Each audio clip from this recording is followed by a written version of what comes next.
मोठ्या प्रमाणात वाघासहित इतरही वन्य प्राणी आहेत. त्यामुळे शासनाने नुकताच कनाडगावाला अभयारण्याचा दर्जा दिला आणि अभयारण्य घोषित केलं.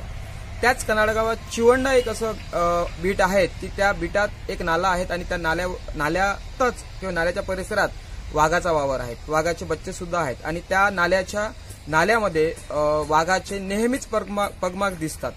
अशा काही रेती तस्कराकडून रात्रोला 15 ते 20 ट्रॅक्टरी तिथे रात्रोला जातात आणि रात्रभर तिथून रेती चोरून नेतात. अशात वाघाचा जीव धोक्यात आहे आणि वनविभागासोबतच तालुका प्रशासनाचंही दुर्लक्ष आहे. त्यांचा आशीर्वाद आहे.